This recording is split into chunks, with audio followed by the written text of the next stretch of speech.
Today is the 28th of January 2021. It's pretty early. It's 9:30 in the morning. Yesterday, I had the pleasure of being in somebody's home in Wilmette, Illinois, which is ridiculously rich liberal people. And I'm talking ridiculously rich. It's ridiculously rich. It's a north suburb of Chicago along the lake.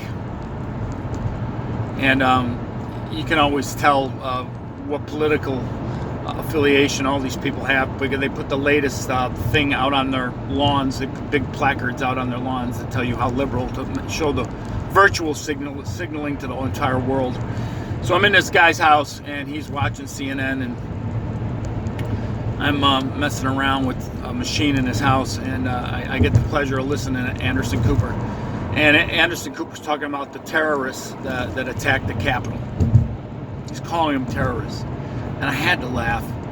I said, that's a piss poor terrorist that attacked the Capitol on January 6th. Piss poor terrorist attack. Why do I say that? Well, the place wasn't burned down. The statues weren't toppled. The place was not gutted. And when you watch the news and they talk about all these people that were killed, there were 5 people that died. One person was shot.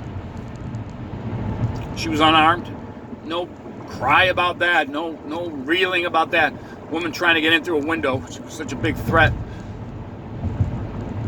She was on the shoulders of somebody else. You got a cop that had a heart attack in there. He was being pushed behind a door. They say he was trampled. He wasn't trampled. He was stuck behind a door. And the other 2 people that died, they didn't die. They died of one had a stroke. The other one had a heart attack. I think all 3 of those other people, I guess, had heart attacks. Something natural causes brought. And the other people were actually in the crowd of 200,000 people. They were in the Capitol as far as DC, but they weren't on the steps of the Capitol or in the building. So when they say 5 people died, that's not true. 5 people did not die inside that building. It's not true. 2 people died. One got shot, and the other one, I think, he didn't get trampled to death. He got pushed against the door, and the poor guy had a heart attack.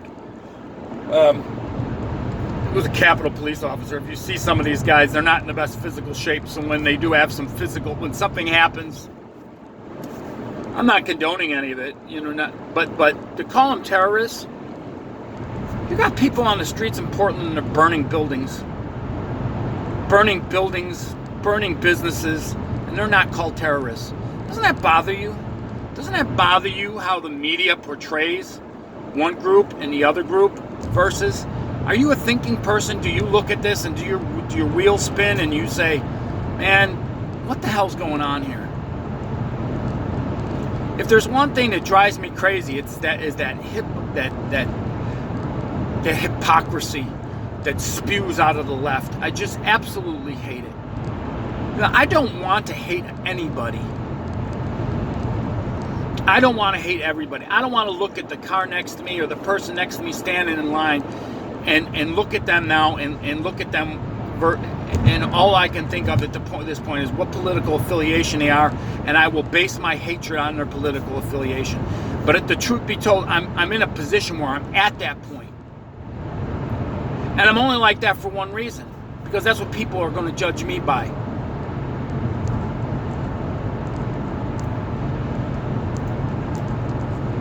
And it makes me angry because this is where we're at. We're at this point because, truth be told, it is because the leftists that control our government have been stoking fires like this. And it really started back in 2000 when Bush and Gore were running for president. And if you really, really think about it, it really started with Clinton. Because Clinton was the one that really brought forth morality in the White House. And after him, things changed. And if you weren't around back in 2000 when they were fighting over the state of Florida and the election, the Democrats went crazy about that. Oh, the election got stolen from Al Gore and blah, blah, blah. So here we are, 20 years later, and look how bad it has become. Do you think things are going to get better? You know, this is how it goes. Every time there is a presidential election, and if the other camp doesn't win, if Democrats don't win, they're going to go crazy. Just like when Trump got elected, they were burning D.C. In case you don't remember, 4 years ago, they were burning D.C. down when Trump was getting inaugurated, and nobody called that terrorism. Things went crazy after Trump. Now, I want somebody to answer this question. If a man gets elected into office and people go crazy and start burning things in the street, what does that mean about the person that got elected? Does that mean that person is a bad person, or does that mean the people that are burning everything down are bad people? Think about that. So we're not going to riot and burn when our guy gets elected, but we will riot and burn when your guy gets elected. Now I'm going to say some stuff. I don't care what anybody says. I watched. I was on my way. I was driving back from Detroit on election night. I was watching the election as it unfolded. By the time I got home, which is like 1 or 2 o'clock in the morning, Trump had it all wrapped up. He was he was ahead of Biden by 700,000 votes. I wake up in the morning and look at the news, and all of a sudden, not anymore. In the 4 battleground states they had going, there was a jump. There was a spike in the votes for Biden that put him over the edge. Those are the only 4 states that happened in. You don't have any other states that had that happen in. If you look at the voting in all those other states, you didn't have this, what I would call a Z curve, where it went up like that and it spiked up and then went over like that, like a Z. There are mathematical probabilities and statistics about all of these things. Now, the media keeps telling you, and they try to silence anybody that says otherwise, how things went with this election. They're already doing it. The latest victim is Mike Lindau. Anybody that says they have proof or whatever, it's conspiracy theories. Okay, so here's the big deal. I want to make this. Everywhere you go online, they shut down people who speak out against this stuff. They say, hey, something funny happened. We have the proof. So, and then they make fun of you if you believe that. But the people that are making fun of you if you believe it, do they look at the evidence? No. No, they don't. Are they listening to the people that are bringing the evidence? No. And I want to point this out. Rudy Giuliani has been saying that he has all the evidence. He has it. He has a YouTube channel. It might be removed at this point. Probably is. It's probably removed. It was called Rudy Giuliani's Common Sense. He put out a video at least once a week, and he talked about this. He's probably off now. And he lays out the truth. Now, here's the thing. Do you think Giuliani is lying? Have you noticed that the media doesn't talk about him much? I'm going to tell you why they don't talk about him much. Rudy Giuliani is actually a very well-known, well-respected federal attorney at one time. And Rudy Giuliani is responsible for taking the mob out of New York. He's a well-respected federal attorney with a very good reputation, but you don't hear him mentioned online, talked about much at all. And there's a reason why. Because they know he's well respected. They know he's not corrupt. He is not corrupt. I watched Robert De Niro bitching and moaning about Rudy, and he was saying, I don't know what happened to him. He aligned himself with the criminal, with the crime family, the Trump crime family. He aligned himself. I don't know what he's done. I don't know what Trump did to him. Because De Niro was friends with Giuliani, and now he's bad-mouthing him. Why would he be? Doesn't this all seem suspicious to you? I mean, I want somebody with intelligence to listen to what I'm saying. Because I have learned, you can never convince anybody of anything. But I'm a very open-minded person. And I'll listen to other people's points of view, and I might not agree with it, but I always store it in the back of my mind, and I wait for more evidence to come up. So I'm always questioning things. The big thing that they want to push now, that the thing they want to make, they want to delegitimize people by using the term conspiracy theory. Well, you know what? John F. Kennedy's death is still considered a conspiracy theory because there's a lot of strange things about nobody ever got to the bottom of it. That's a conspiracy theory. Maybe there's some truth. How about UFOs, Bigfoot, Loch Ness Monster? So now YouTube bans everybody who talks about what happened in this last leadership transition of power, so to speak, as a conspiracy theory. What about channels on YouTube that talk about Bigfoot, UFOs, etc., etc.? Can't you call that conspiracy too? People believing in nonsense, people believing in this and that. When is YouTube going to start shutting all that stuff down? Are we at a point now that if we don't agree with the narrative, to whoever's deciding to put these narratives out? I mean, did you ever hear of the term the Great Reset? And all of a sudden now, who decided that we are going to put that out into the public and we're going to make that into a public thing? Who decided that? Don't you ever wonder about that? Where does that come from? You know, somebody somewhere came up with this idea called the Great Reset. After Trump is gone, we're going to have the Great Reset. Who put that out there? All of a sudden, everybody's heard the term. Who made it up? Where was it made up? Who put it out? Who got together and put that all together and put it out there for the public to consume? Start questioning things, people. Don't believe everything you freaking hear on the news.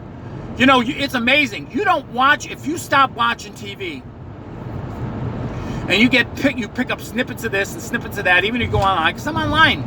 You know, I watch stuff online and so on. You start to pick up stuff that you aren't being exposed to all day long, like at this guy's house. This guy's watching CNN all damn day long. And what does he hear? The terrorist attack on the Capitol. The terrorist attack on the Capitol. The terrorist attack on a... You know what? I've had parrots my whole life. I still have two of them. They are in their 30s. They're 30 years old. You keep repeating that enough, you keep repeating words and phrases to them enough, guess what they start to do back to you? Terrorists in the Capitol. Terrorists in the Capitol. Terrorists in the Capitol. Do you think we're any different as human beings?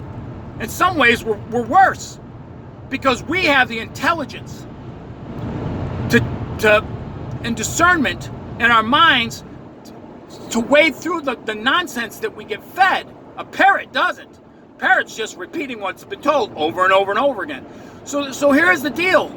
Are you smarter than a parrot? And let me tell you, parrots are smart. They're freaking smart. They're like primate smart. Man, I got one. If you don't lock her cage, if she doesn't see you take a tool to tighten the bolt where she can't loosen it up, if she sees you not do that, she knows you didn't lock that thing. She'll work that thing up and pop the cage open, push it out, and out she goes. They are smart. You're smarter than a parrot. But, you know, sadly, you know, at my age, and I've seen the dumbing down of humanity, it makes me want to puke. I got nieces. I got 4 nieces. I love them all. But damn, the critical thinking. Wow, I can only do so much. If you're a father or a mother, you got to teach your children to be. I've made a video about this before. To be a critical thinker, you have to work to deprogram the nonsense that the world feeds them every day. Every day. I can't tell you how important that is. To try to deprogram what the bullshit that they're getting and the stuff they're getting taught in the public school. They're not getting taught any life skills. They're getting taught nonsense. They're being socially engineered to be cattle. I want to use the word sheep, but let's just go with the term livestock. You know, I don't know if you've ever watched cattle or sheep or goats being loaded on a truck to slaughter. They follow one right after the other. They aren't even paying attention. They just see the one that's going in front of them, and they have the illusion that they're safe. Well, as long as I move single file with my herd, I'm safe. Right into the freaking cattle car. Right to the damn slaughterhouse. And you know what the thing is? Those animals don't realize what's coming till they get there, and they start to smell the blood in the air. And then they start to pick up the muffled cries of despair of their own kind. And then they start to get nervous, because then they start to realize something is coming. And this is livestock. These are animals that eat grass. And they're smart enough somewhere along the line when they realize there's danger here. We're probably going to die, and there's nothing we can do with it because we're stuck in a pen. And you know what? That is where humanity is at now. Our ancestors were smarter than this. And they didn't have an educational system to deal with. Our ancestors 10,000 years ago were drawing on caves, and they were smarter than this because they had the sense to understand when there was danger in the air. They could read the signs around them, and they could tell if they were being hunted by something else. They knew it. Our ancestors had that. Not anymore. And if you don't think I'm telling the truth, look what happened during World War II when they just decided to put little yellow stars on people to label them, to separate them from the herd, to isolate them socially. And then they decide that they're going to cancel them by destroying their businesses. Does that sound familiar? Does that sound familiar? They're going to single people out, make sure that they know who they are, and then they are going to, oh, you have these businesses. Guess what? No one's going to pay any. We're not going to your businesses anymore. We're not going to do that anymore. And then they get to the point where they shut their businesses down. And then the next thing you know, in the middle of the night, these people are being rounded up into cattle cars. No one's paying attention. And, oh, they were going to a better place. You know, they actually believed that. They actually believed they were being rounded up and going to a better place. Nobody fought. Nobody resisted. The smart ones got the hell out when they could smell the death was coming, like the cattle. The smart ones got the hell out. They ran the hell out of Europe. They were trying to get the hell out of Europe. But the rest of them, no, it's never going to happen. It's never going to happen. It's time to wake up, folks. It's time to start smelling the blood that's in the air that no one else can smell. It's time for you to prick up your ears and hear the muffled cries of the distress of your herd mates, because it isn't good. You're not paying attention. And there's one political side that wants your destruction if there is no compliance to their agenda. It's not a conspiracy.